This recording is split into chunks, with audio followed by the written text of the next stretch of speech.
कभी बताइए किसने कहा है कि होली का विरोध किया है। होली पहली तो हो नहीं रही है, हर साल होली होती है। हिंदू मुस्लिम सब मिलके जो उसके जुलूस निकलते स्वागत करते, लेकिन इस तरीके से कहकर ये आपस में जो हिंदू मुस्लिम में एकता है उसको खाई बनाकर उनको दूर ही करना चाह रहे हैं। ये इंतहाई अफसोसनाक है। मैं फिर यही कहूंगा कि हमारे प्रदेश के मुख्यमंत्री जी चूंकि वो लॉ एंड ऑर्डर को लेके चलते हैं, उनको फौरी तौर के ऊपर संभल के उस अधिकारी को सस्पेंड करना चाहिए और उनसे इस बात के सिलसिले में सवाल जवाब होना चाहिए कि क्यों उत्तेजित बातें कर रहे हैं। संभल के सीईओ हैं अनुज चौधरी। उन्होंने एक बयान दिया है। उन्होंने कहा है कि साल में 52 जुम्मे होते हैं, जबकि होली एक होती है और जिसको होली से आपत्ति है वो घरों में रहे उस वक्त। बिस्मिल्लाहिर्रहमानिर्रहीम। देखिए, जिस तरीके से संभल का मामला प्रकरण सामने आया है, मैं समझता हूं कि हमारे शासन को तुरंत कार्रवाई करके उनको निलंबित करना चाहिए, क्योंकि वो एक संवैधानिक पद के ऊपर हैं और उनको ये शोभा नहीं देता है इस तरीके से बात करना और इस तरीके की गुफ्तगू को कहना। लेकिन हम देख रहे हैं कि जब ऊपर से ये लैंग्वेज चल रही है तो अधिकारी भी वही लैंग्वेज है, गोली मारो, उसके बाद ऊपर पहुंचा देंगे। जो अलीगढ़ के सांसद ने जिस तरीके से कहा क्या जो होली का विरोध करेगा, होली का कभी न किसी ने विरोध किया है।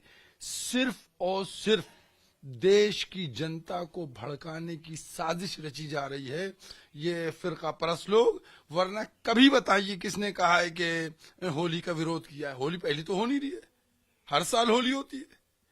हिंदू मुस्लिम सब मिलके जो उसके जुलूस निकलते स्वागत करते, लेकिन इस तरीके से कहकर ये आपस में जो हिंदू मुस्लिम में एकता है उसको खाई बनाकर उनको दूर ही करना चाह रहे हैं। ये इंतहाई अफसोसनाक है। मैं फिर यही कहूंगा कि हमारे प्रदेश के मुख्यमंत्री जी चूंकि वो लॉ एंड ऑर्डर को लेके चलते हैं, उनको फौरी तौर के ऊपर संभल के उस अधिकारी को सस्पेंड करना चाहिए और उनसे इस बात के सिलसिले में सवाल जवाब होना चाहिए कि क्यों उत्तेजित बातें कर रहे हैं।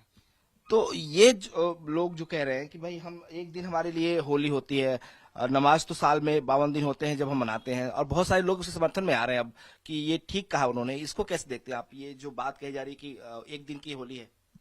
ये इस साल पड़ रही है, पिछले साल भी पड़ी थी होली। आप इसके ऊपर गौर कीजिए, पिछले साल हुई थी नहीं हुई थी, यही रमजान में थी, नमाजें थी, सब कुछ थी। हमारी रमजान की नमाजें जो हैं, ये हमारी नमाजें और जुमे की नमाजें ये पूरे साल की चलती हैं। हमने कब कहा? हमने तो खुद ही टाइम को कहा ठीक है बढ़ाएंगे, आप होली मनाइए। फिरका परस्त लोग, आपस में तोड़ने वाले लोग, किसने कहा है बताइए मुझको। आज आप देखिए किस तरीके से न्यूसेंस क्रिएट किया जा रहा है हिंदू मुसलमान के दरमियान में। दिवाली में पोस्टर लगे थे और होल्डिंग्स लगाई गई थी कुछ लोगों की तरफ से, सोशल मीडिया पे वायरल है कि वो मुसलमानों से आप ना खरीदे। आज वही गिरोह उसी में लिख रहा है कि ईद के मौके पर आप हिंदुओं से ना खरीदें। हम तो कहना ये चाहते हैं कि सरकारें आपकी हैं, तुरंत कार्रवाई करें। जिसने भी इस तरीके का लिखा है कि हिंदू से सौदा ना खरीदें या मुसलमान से सौदा ना खरीदें, उसको फौरन गिरफ्तार करना चाहिए, कठोर कार्रवाई करना चाहिए, चूंकि वो समाज के अंदर लड़ाने के लिए काम कर रहा है। हम विरोध कर रहे हैं। ये बात कहना कि हम 52 दिन जुमात, 52 हफ्ते जुमात आए और आज एक होली, हमने कब कहा? आप अपनी होली मनाइए, हम अपने जुमे की नमाज पढ़ेंगे।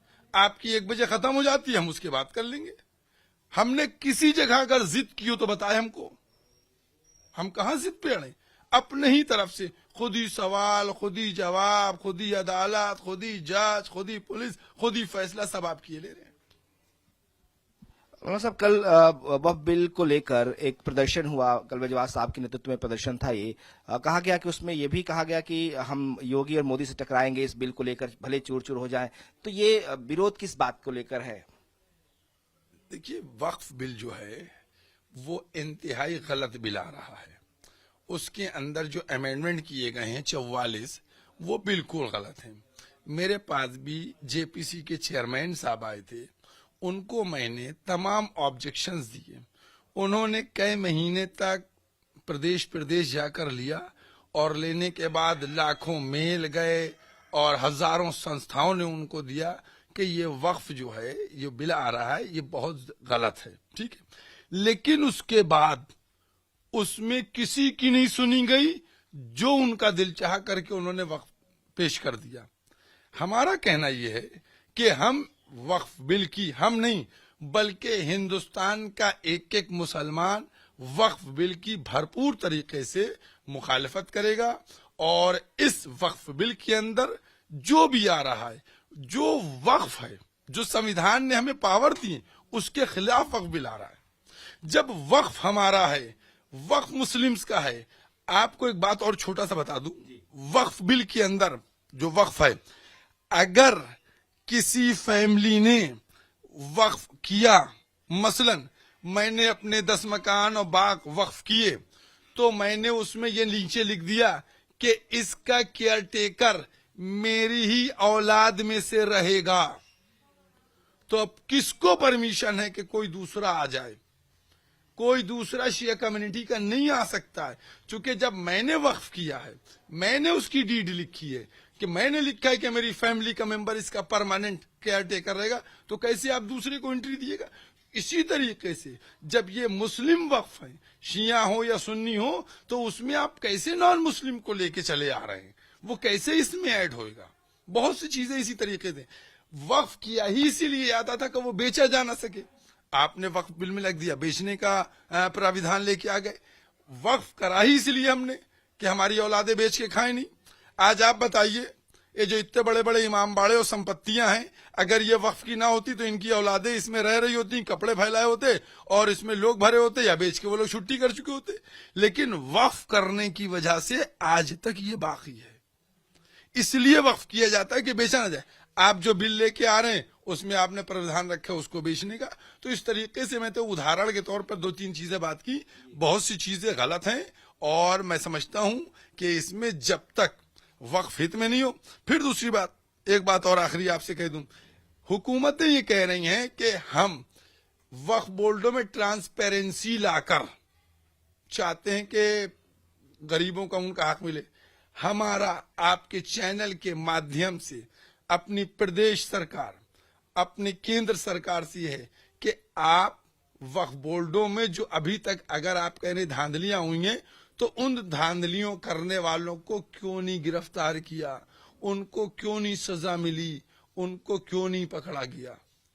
आपने अभी तक किसी को नहीं पकड़ा, इसका मतलब बिल्कुल निष्पक्ष सब काम हो रहा है, अच्छा काम हो रहा है। आप पकड़िए, पकड़ने के बाद किसी बेचने वाले को, खुर्द-बुर्द करने वाले को सजा हो, तब हमें पता चलेगा। अच्छा, सवाल ये है कि क्या अगर बिल पास होता है तो आप जो विरोध कर रहे हैं, आप लोग प्रदर्शन जो कर रहे हैं, सरकार से भी टकराएंगे आप लोग?